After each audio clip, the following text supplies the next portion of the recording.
Members, we move to questions to the Minister for the Economy, and questions 6 and 12 have been withdrawn. I call Diane Forsyth.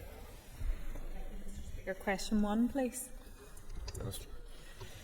Numerous tourism statistics are published on NISRA, Tourism Ireland and Tourism Northern Ireland websites. These range from trends and performance figures, the tourism satellite account showing the sector's economic impact and consumer industry sentiment analysis, to attraction and accommodation statistics, overseas visitors to Ireland and outlook for the sector. Tourism statistics are compiled from 4 data sources, 2 from NISRA and 2 from CSO Ireland.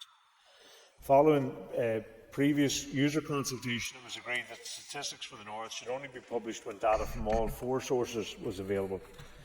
Due to the impact of COVID on face-to-face interviews, the full suite of data was not available between March 2020 and January 2023. During this period, an alternative tourism data set was published on the NISRA website. Diane Forsyth. Mr. Speaker, and I thank the Minister for his answer. Due to the lack of the data published from NISRA through the COVID years right up to 2023, it's a bit disappointing that we haven't got a capture of the day trips, the staycation and within Northern Ireland and the travel between Northern Ireland and the Republic. And I was wondering, has the Minister undertaken any work on review of tourism during the COVID years to maximise that sort of tourism potential within Northern Ireland and across the Northern Ireland and the Republic? Well, no doubt that during the COVID period, I'm sure she's familiar as I am, certainly anecdotally, the volume of traffic that came from south to north on the island was probably unprecedented. There have been recent statistics published by NISRA which do indicate that volume increased significantly and has continued to grow, which is good news for our providers here. So, we have no sense, there was albeit a gap with an alternative source during that time when it was impossible to do face-to-face consultations. There was tourism information provided, but if there is any sense that the tourism working group find that the statistics aren't up to scratch, I'm sure we can look at that. But as I say, there were recent fairly compelling statistics published just probably a number of weeks back from NISRA outlining that significant growth has continued. Dennis.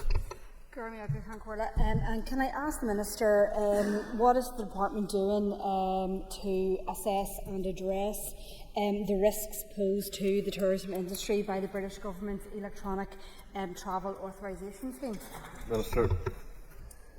Well, I met with Seema Malhotra, MP, who's the Home Office Minister for Migration and Citizenship, on the 13th of November regarding the ETS scheme and to press for solutions to protect our tourism industry. And of course, our tourism industry have been voicing very serious concerns in relation to this. It's vital that we have seamless all-island travel, and that's a key to building growth we've seen in the tourism sector. And the strong concerns have been expressed by them in relation to the impact that this might have.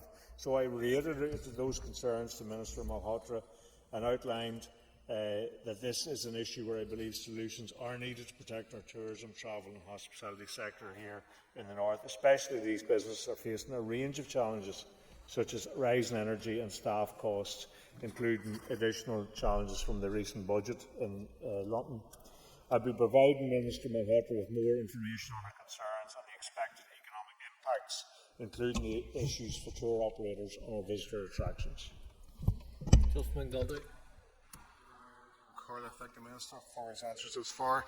The Minister will know why I've led the charge on the inclusion of counties Armagh and Down in the Ireland's Ancient East tourism brands.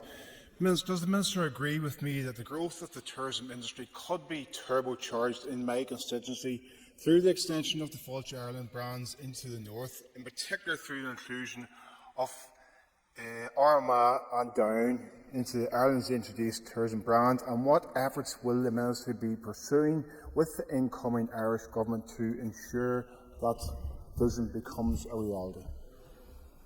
Well, if the member keeps telling himself that he's led the charge, I'm sure at least he'll believe that, but I'm not sure many others will. This is an issue that predates his involvement in politics by some time. were the conversations in relation to the tourism brands and their benefits to be used on this side of the border.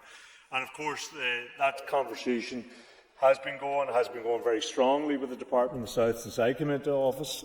We have a joint working group for the first time ever between the three tourism agencies and both departments, and I look forward to picking up that work with whoever should occupy that office on the other side of the election. The one that's most advanced, I think, in terms of possibility is Ireland's hidden heartlands, and there will be discussion going with Fermanagh and Omagh Council in relation to that. There is, of course, he will know, shared island funding, which is assisting in the development of the Wild Atlantic Way and the North Coast, the Causeway Coast. And Ireland's Ancient East Fáilte Ireland are in the process of finalising a review of that brand themselves, and so when the outcome of that review is known, and hopefully very soon, then we can engage them further as to how the East Coast and counties Armagh and Down will be involved in the tourism branding as part of Fáilte's package. Clerk Ogden. Thank you, Mr. Speaker. Minister, the British Open returns to Royal Portrush next year. Does he have any plans for a showcase event, for example, to maximise the tourism opportunities right across Northern Ireland? Well, there already is very significant planning ongoing in relation to that. I had met the Chamber up in Port Rush Golf Club, and we got a presentation organisers in terms of some of the things that are going on there. We also had an opportunity at the Irish Open in County Down over the course of the summer to discuss how that could be improved on in terms of how that was profiling through advertising, through slots on TV, in among the play, advertising tourism opportunities and the tourism benefits of visiting here. So I have no doubt that that work is continuing, learning the lessons from the Irish Open, building on the experience of the last Open in Portrush, and making sure that this is a much better experience and we get much more benefit from it. But I'm very happy to continue to meet and continue to encourage and support to make sure that we have the best possible competition, but also we get the maximum benefit in terms of tourism return from it. Dr. Steve Dagan. Number two, please.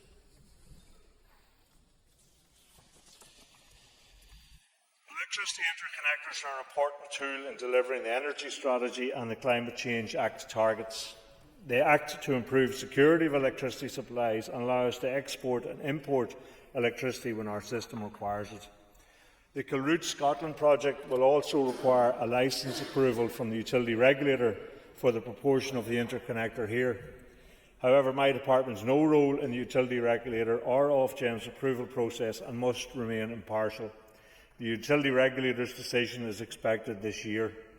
My department is carrying out further research on interconnection and energy storage, and this will improve our understanding of the overall benefits.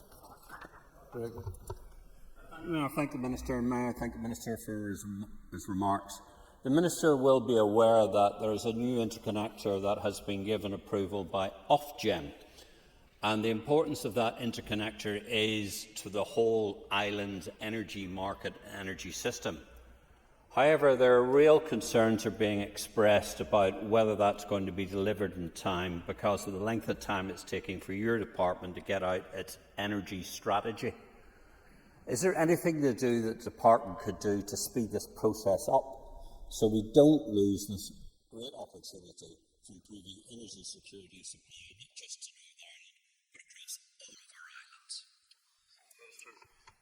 Assure him that we are moving as fast a pace as we can. We recognise the security of energy supply and our focus on having an energy supply which isn't reliant on fossil fuels is critical for not just for our CO2 targets and carbon reduction targets, but also for the security of supply for our businesses and our homes right across the island.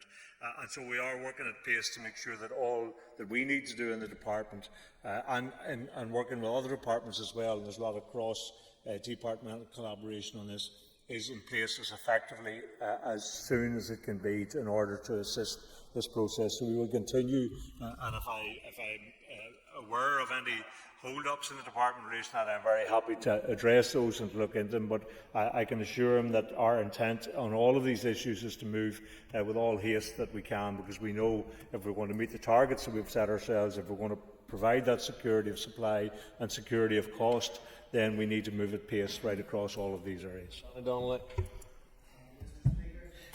Recently had the opportunity to visit a tidal research facility in Strangford Lough to see the benefits of tidal energy here in Northern Ireland. So I'd like to ask the Minister for his assessment of what conversations the Minister has had with his Scottish counterpart concerning the potential investment in hydropower and tidal energy. Well, we did have conversations in relation to all of the renewable sources, and tidal was in with Eamon Ryan when he was the Minister. He'll no longer be the Minister in relation to that. So I'm very happy to pick that up with the incoming Minister.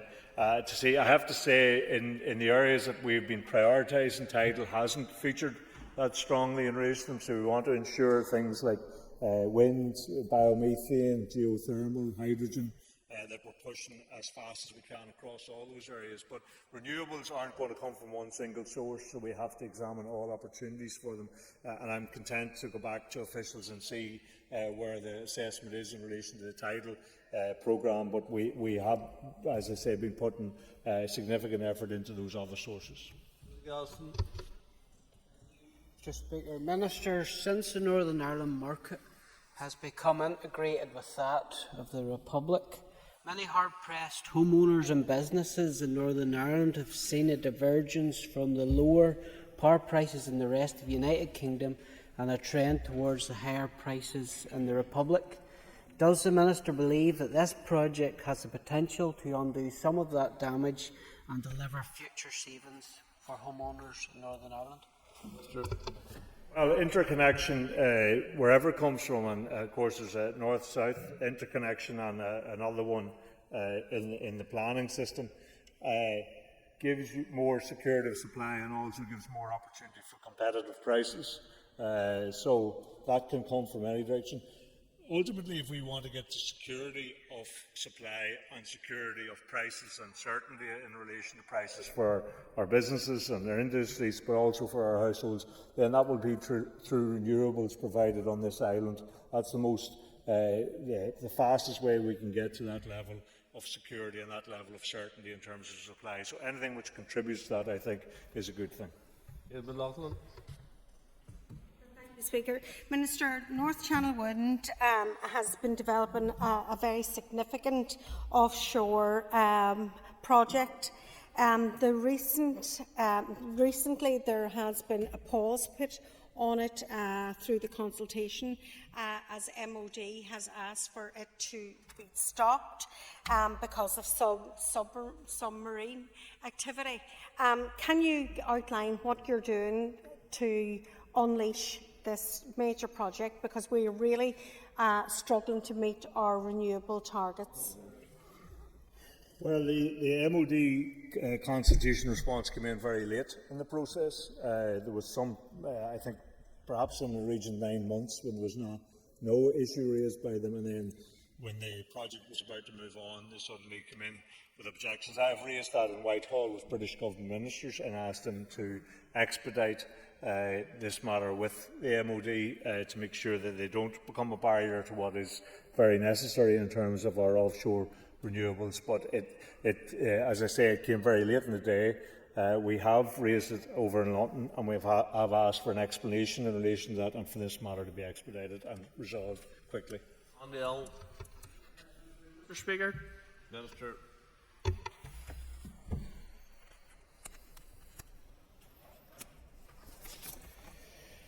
DFC took the lead on fuel poverty strategy. However, actions which deliver change sit across government, and therefore we have collective responsibility to support those worst impacted by fuel poverty. My department has several areas of policy responsibility that can positively influence fuel poverty outcomes, most notably in relation to strategic energy policy. My officials engage regularly and are represented at a senior level both on the DFC Fuel Poverty Strategy Board and the Housing Supply Strategy Board. My officials also co-chair a residential housing coordination group relating to decarbonisation. At my most recent engagement with Minister Lyons on the housing supply strategy, these areas were referenced due to the many interdependencies that exist. Thank you, Mr. Speaker, and can I thank the Minister for his answer. Minister, some 2 years ago, your predecessor, now the Communities Minister, indicated to me that the regulatory powers of the utility regulator would be reviewed under the energy supply strategy. So perhaps could you provide an update on that? And if the Speaker will indulge me, did any of your conversations centre around the extension of a warm homes discount to Northern Ireland?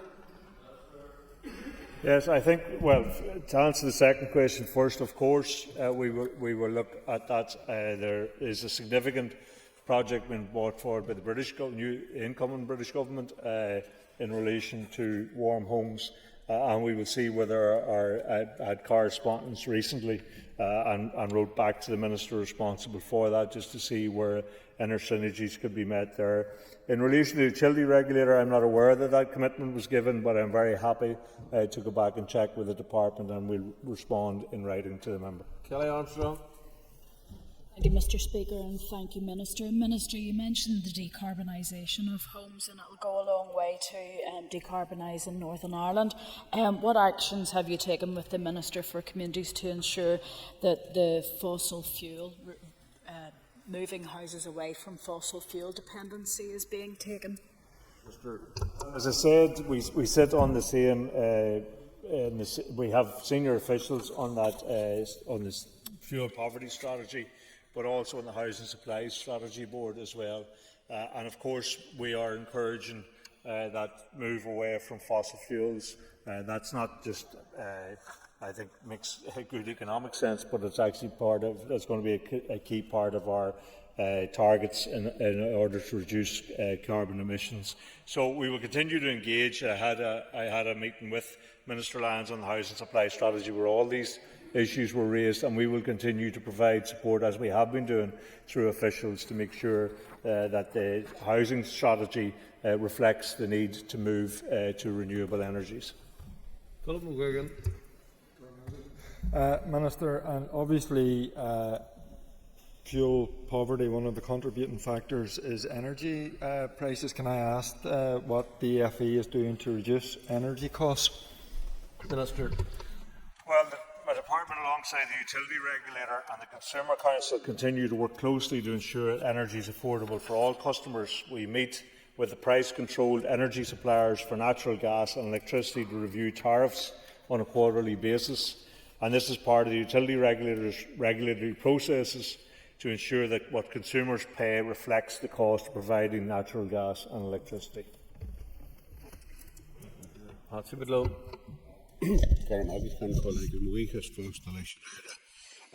Minister, can I ask, just following through on the theme that we were exploring earlier there, can I ask just how you'll work with Minister Lyons, or indeed his officials, to develop any new energy efficiency scheme designed as part of the efforts, and how those should benefit all or as many as possible as we can get to, including those in the private rented sector?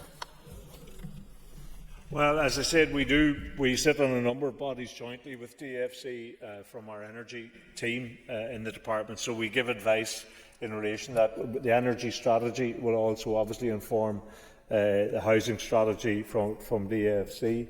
And the energy strategy will be very much focused on renewables and ensuring that we have security and stability in terms of energy prices as we focus on creating our own energy supply through our own renewables. So we will continue to work together, of course, and I think it's hugely important that we do that. But yes, in relation to private homes, as I say, we're obviously restricted in terms of what we can do financially, even though we would like to do much more, but we have been keeping track of a significant intervention in terms of warm homes that's been developed in London and brought forward. And as I said, in response to a previous question, I've been in correspondence back and forth with the Minister responsible. So we will keep a close eye on that and what implications it might have be for a much broader energy home strategy rather than just simply in the public housing sector. Morris Bradley. Mr. Speaker, question 4. Mr.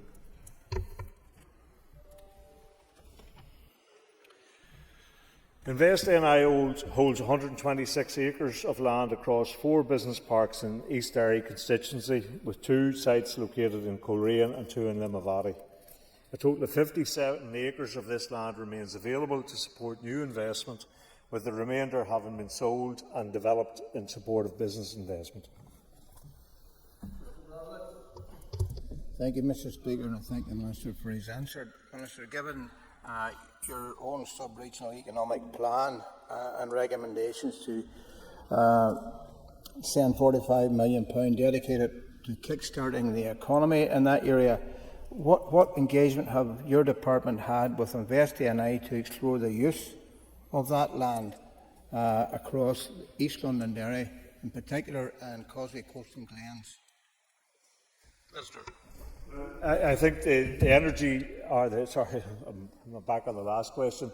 The land strategy that has been developed by Invest NI is going to be very significant in terms of supporting regional balance, because if we're going to try and encourage development and growth across all of the areas across the north, then we need to ensure that there's land available to do that. I met last week, I think, or the week before, certainly within the last fortnight, with Invest NI to talk about that strategy and how it will be rolled out across the north. And of course, Invest NI are recruiting the people with that land agency experience, and then it's the regional offices to work with local areas such as Causeway Coast and Glen and people in the East Derry constituency to identify other land that may be available or may be useful or needed in relation to that, and make sure that that presence is on the ground and close to people on the ground, so we can get the best possible local economic advice. And of course, that's what the local economic partnerships I think will be turning their attention to as well, to ensure, as they promote economic development in each area, that there are the facilities there to encourage greater growth in the area. I'd like to thank the Minister for his answers so far. Minister, East Derry is crying out for this investment and job creation. Can you detail any targets that the sub-regional plan will set in relation to this specific region as a counterweight to Belfast? Minister. We have set an overall target of 65% of growth outside of Belfast area, and what the local economic partnerships will do then, if you like, is drill down region by region into how they see that economic growth being promoted, what the ambitions are for it, what targets are required, and of course Invest NI is reorientating its regional presence to make sure it works very closely with councils and others in each area to provide support to help people articulate the economic options and opportunities that exist for them, but also to ensure that they are supported in the pursuit of those economic opportunities in the time ahead. Mr. Holyford. Thank you, Mr. Speaker. The Minister's included a large section of my constituency in Lagan Valley within the Belfast area, and while its focus remains on sub-regional balance, but Lisburn currently has no or next to no Invest NI lands left to provide job opportunities for my constituents. So what is the Minister and his department doing to address this? And given our strategic location in the Belfast-Dublin economic corridor, surely we're the ideal location to help attract inward investment. Linked to the land strategy plan is not just looking simply outside of the Greater Belfast area. We remain committed to growing the economy inside the Greater Belfast area. We just want to do more in order to try and address regional imbalance beyond that. So the land strategy will look at the location of strategic land. Of course, if we could get the Maze Long Cash project up and developed and get the agreements necessary to get that moving, there is a ready-made land bank within your constituency to support that, which would support continued economic development, but I hope that that can happen sooner rather than later.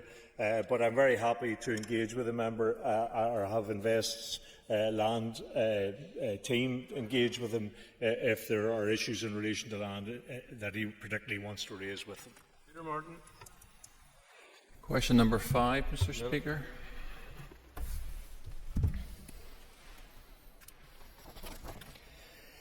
It's vital that every young person in our society is supported to achieve and flourish. Improving support for young people with special educational needs is a priority in my department's business plan and the Executive Staff Programme for Government. My officials are scoping the existing skills and training provision, including through engaging with further and higher education institutions, experts and organisations such as MENCAP, Orchardville and the Now Group, and speaking to young people, their parents and teachers. My department, along with the Departments for Education, Health and Communities, have submitted a bid to the Interim Transformation Fund aimed at strengthening the skills and training provision and support for young people with special educational needs. Thank you, Mr. Speaker, and I want to thank the Minister for his answer. Minister, you'll be aware that Caleb's cause is calling for post-19 SEN legislation to support these children. What level of confidence do you have that that might be delivered within this mandate? Well, I think it will be challenging because it's complex and it crosses a number of departments, and we have only 2 years left of this mandate, so I have to be realistic. I have always said that if it requires regulation, then we should, or legislation, then we should move to legislate to make sure that this provision is protected. I think it's an injustice that people with special educational needs don't get the same level of support that people who progress through the education system that don't have those particular needs. So if that does require legislation, I think we should be committed to doing legislation, but I think what we should do in the remainder of this mandate is everything we can possibly do across a number of departments to make sure that we improve provision. That's what I've committed to, and thankfully with the Education, the Health and Communities departments, we have all committed together to work on with transformation funds if we can secure them to help us with that process. So I think we need to get on with doing the things that we can do immediately, and we need to look at where gaps remain in terms of making sure there are protections for young people, and if that requires legislation at some stage into the future, then I think that's what needs to be done. And I thank the Minister for his answers so far. Minister, how will the Employment Rights Bill assist people with disabilities in work? Well, the Employment Rights Bill, the consultation, as I say, sought views on enhancing flexible working rights. Flexible working is an agreed way of meeting the needs of an employer and an employee through alternative approaches to working. It can enable those with caring responsibilities, disabilities or long-term health needs to access and remain in the workforce. The consultation, which closed at the end of September, proposed enhancements to the existing rights to make flexible working requests by making them available from the first day of employment, allowing an employee to make 2 statutory requests in any 12-month period, and removing the requirement that the employee must explain as part of the statutory request what effect the change would have on the employer and how that might be dealt with. The responses obviously are being currently analysed, and I expect to be able to introduce a bill to the Assembly by January 2026 or earlier if there is scope to do so. Bobby Butler. Mr. Speaker, thank the Minister for his answer and work in this regard. Could the Minister outline, if we don't have time to do legislation, or if legislation isn't possible, what substantive measures would be available to him, maybe working collaboratively with the Education Minister and Health Minister to affect and change the lives of those young people that are being underserved at the moment? Well, that is our ambition. As I say, I recognise, I'm sure all of us in our own constituency duties have represented people who have fallen off the edge of this system and no longer get support post-19. I have committed to trying to address that within my department because we have responsibility for further and higher education and skills, but that overlaps into a range of other departments. So we have jointly bid for transformation funding to assist the 4 departments to try and work on this collaboratively together. If that is successful, hopefully it is, I think that gives us a significant impetus. But even if it's not, we are committed to work on this issue to try and improve, to make sure that in areas of access to skills, access to careers advice, access to support, that we are doing all in our part to make sure we change that approach that has been for far too long in not giving a proper level of support to young people who have special educational needs. Thank you, Mr. Speaker, and thank the Minister for his answers on this issue so far. You used the phrase that the situation for these young people is an injustice. So given the seriousness of that, what reassurance can you give parents of young people with special educational needs that by the end of this mandate, whether that be legislation or whether that be better systems in place, that there will be tangible change that they will be able to identify? Minister. Well, that is my clear intention, and as I said, it is an injustice that this particular nettle hasn't been grasped before in the way that it's currently been grasped, and I was very pleased to be able to do that in the position that I'm now in, and to work with other departments who share that commitment for trying to address this issue. So I do expect to see tangible changes to the approach that has been taken up to this date, and I hope we see them very soon, and we will do them as quickly as we can. That's my commitment, and as I say, I just think in the remainder left of the mandate, and given the complexity of legislative requirements that might be, which we haven't yet fully scoped out, then it's unlikely, and there's no point in actually building up hope to people to say this will be done in this mandate. But I do think if we identify that legislation is needed to secure protections, then that is something that should be legislated for in the next mandate. John Buckley. Minister.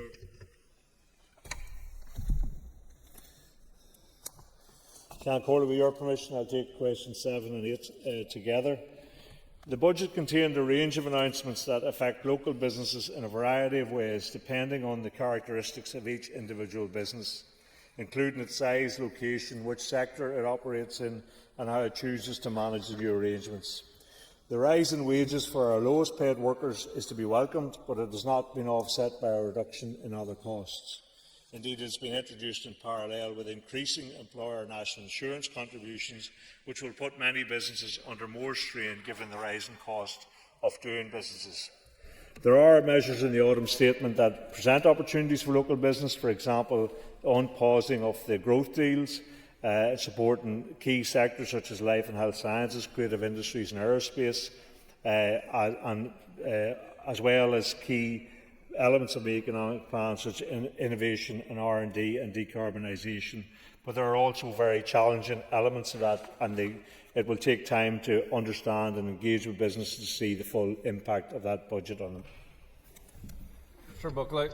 Thank you, Mr. Speaker. The Labour's disastrous budget not only had a severe impact on farmers, but also on those business owners with the increase in national insurances, with many of them feeling that they're being taxed to the point of death now. So can I ask the Minister, the budget shows that the growth rates have slowed down as a result. It also shows record numbers of company insolvencies throughout the UK as a result of these half-baked policies. So can the Minister outline how many businesses in Northern Ireland have filed for company insolvency post-Labour budget? Sir. Well, I don't have that information at hand, but I'm very happy to correspond with the member to provide, if there is information that up to date in relation to that, and if that information reaches or attributes the causation of somebody's insolvency back to the budget position and how that has left them.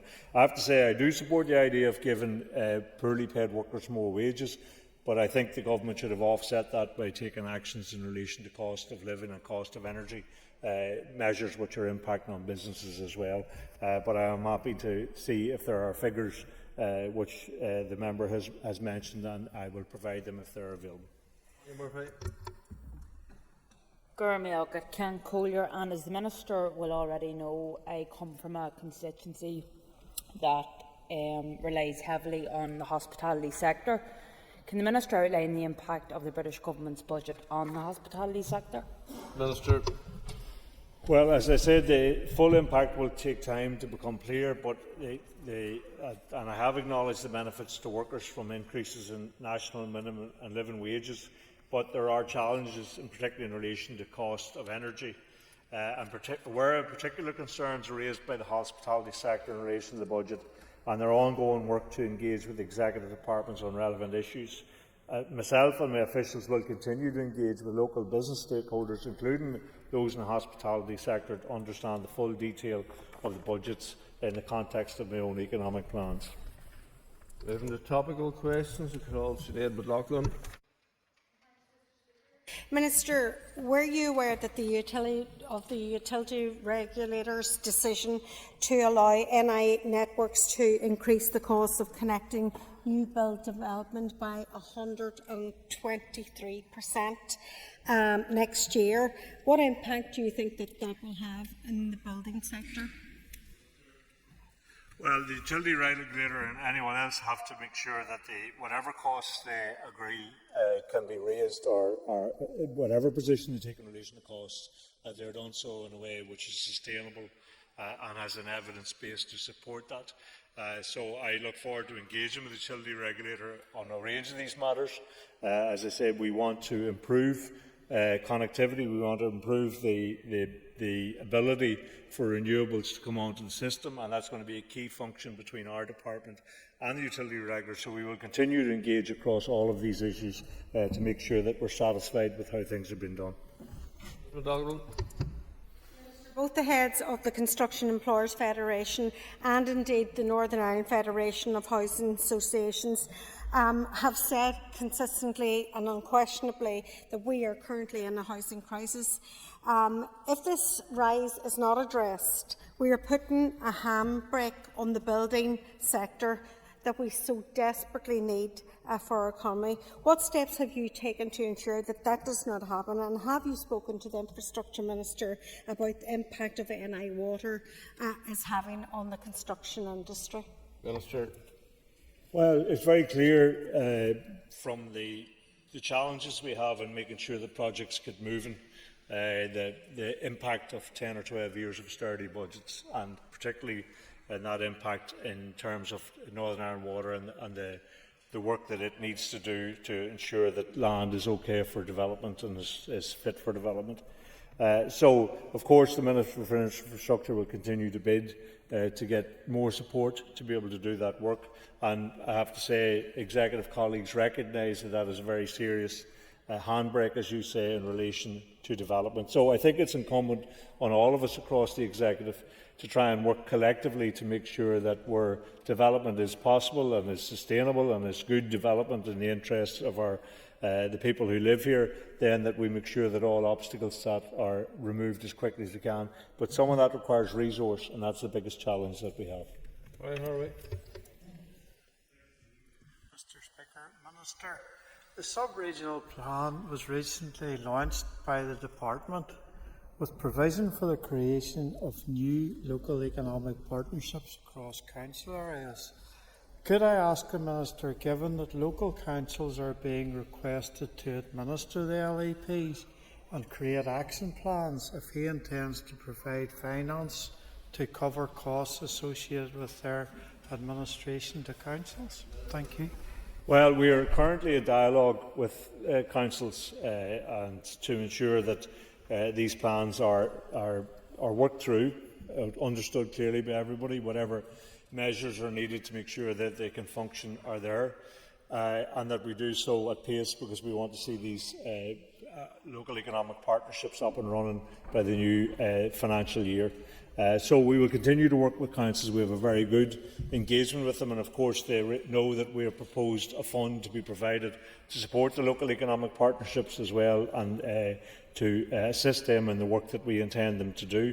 And of course then we will have support through Invest NI and its officials, the department officials working more closely with councils in those areas to give advice and support, and to ensure that there is capacity within councils to deliver economic plans as well, because some councils are much more advanced than others, so there is capacity needed to be increased in certain council areas. But we will continue to do that over the coming months to make sure that we can get the partnerships off to a good start. Given that departmental guidance on memberships of LEPs appears to mirror current labour market partnerships, does the Minister envisage significant duplication, and would he encourage LMPs to realign their function to avoid that? Well, we've been quite relaxed in terms of how councils and local partners come together in relation to this. The only thing we have specified that it has to be a genuine partnership. But of course, you're right that the LMPs have very similar functions in that. If councils wish to have some kind of arrangement between those bodies and work more closely with them, or indeed look at the membership across both, then we're very happy to allow local councils the flexibility to work in that way. So our only stipulations to these have to be genuine partnerships. We recognise there are many bodies at work in very many local areas that have the ideas of economic growth as part of their remit. What we want to make sure is that people all pull together, that they develop their economic plans, that they get the support from InvestNI and from the Department of the Economy to do that, and that we improve that local voice and that local decision making in relation to economic development. Mr. Speaker, and thank you, Minister. Minister, to ask you about carers now, I was wondering if you could give us your assessment of Carers NI's research showing that a statutory right to paid carers leave and flexible working could generate an additional 100 to 190 million in tax receipts in Northern Ireland every year. Yeah, I'm aware, of course, that carers continue to raise the rate in relation to that, and I've said that as part of our Good Jobs Bill that we're consulting on, quite a lot relates to carers and the rights that carers have, and I would like to see a situation where we have people entitled to paid carers leave. That is going to be a matter for an executive. It's not a matter in my gift alone. It's going to be a matter for an executive to take, and obviously we would sincerely hope by the time we get to legislate for that the financial position has improved, and we will continue obviously through the Finance Minister press the British Government for a settlement and a financial settlement and arrangement that actually supports the provision of public service and does support the rights of carers and other people to access paid leave. Ms Armstrong. Very much, Minister. I'm glad to hear that the Good Jobs Bill consultation does include that consideration for the paid carers leave. Will there be any guidance for employers on who a carer is?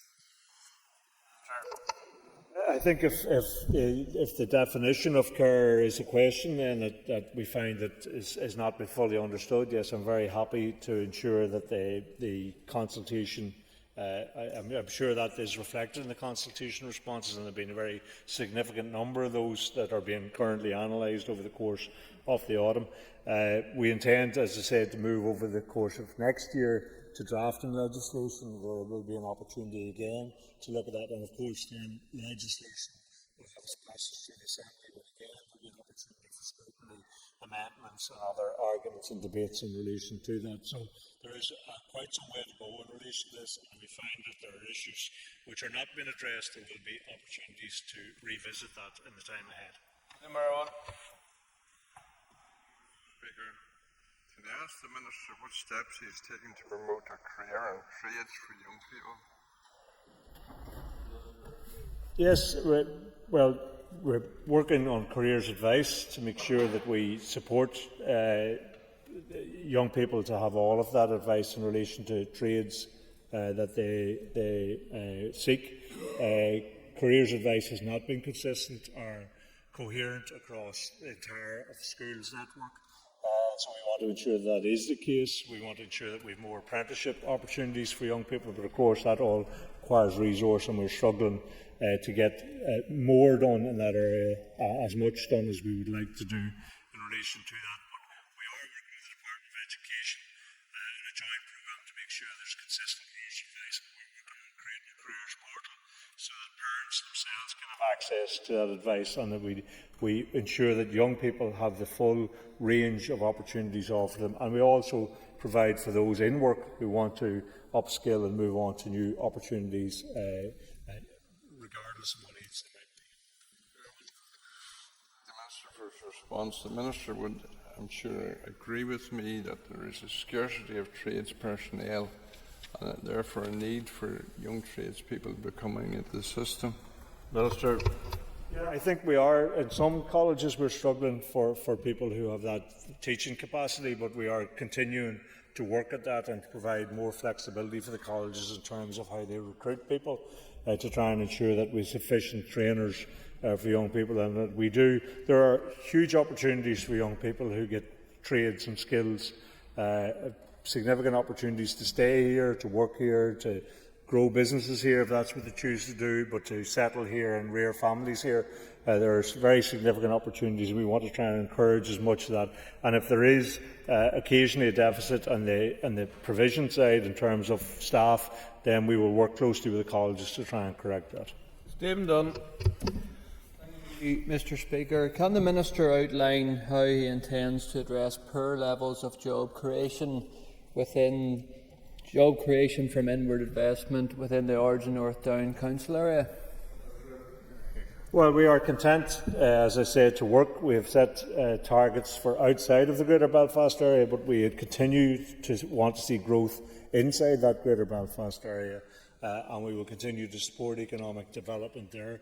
If there are specific areas within his own constituency or within his own council area that he wishes to discuss with Invest or indeed with the department in relation to their approach, I'm very happy to do that. But we want to see growth right across the region.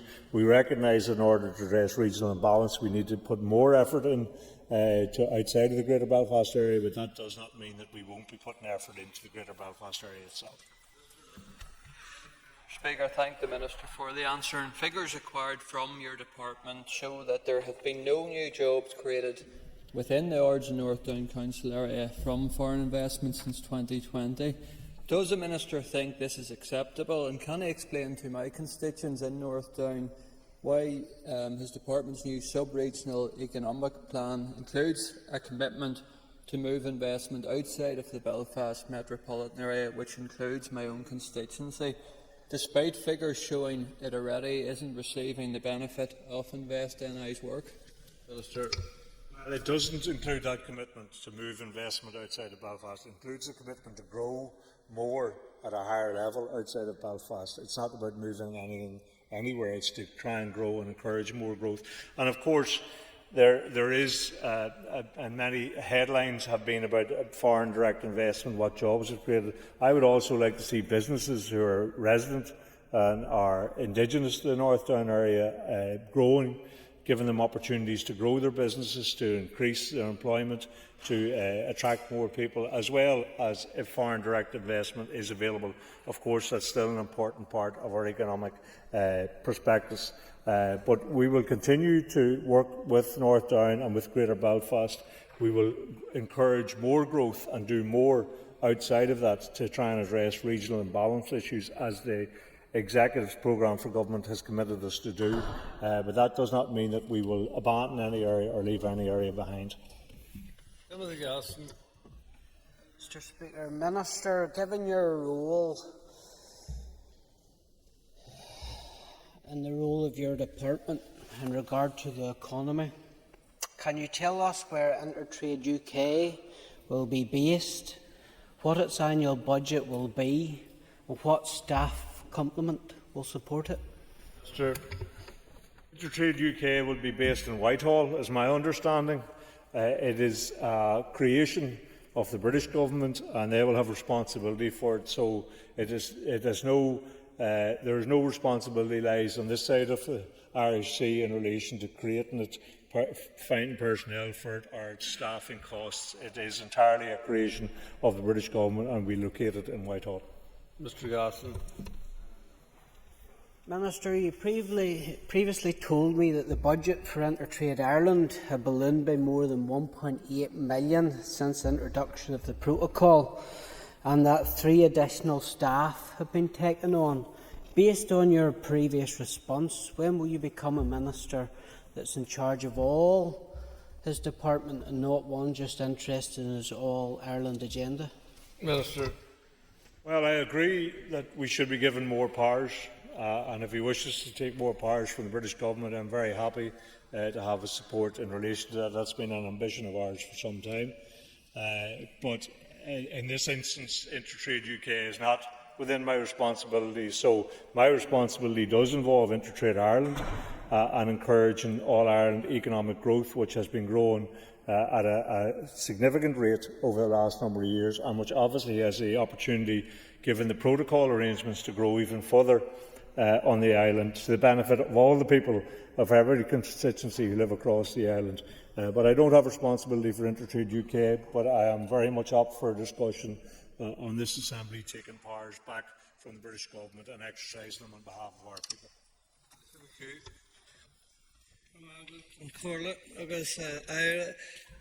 Minister, what will the Good Jobs Employment Rights Bill do to strengthen trade unions and enhance and secure workers' rights?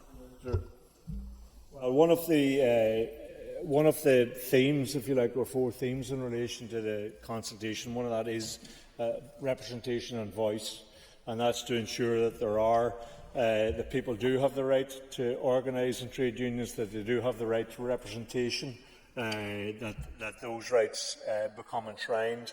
In many ways, that they have been retreated from by the British Government over the last 14 years.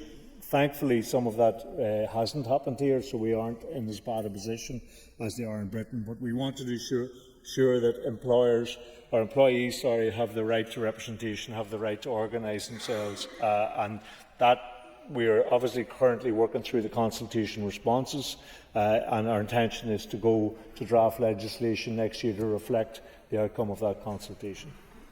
Mr. McHugh. Minister, recent research from the Respected Work campaign at Queen's University suggests that union busting is rampant across the island of Ireland, with some 69% of workers surveyed reporting consistent anti-union behaviour from employers.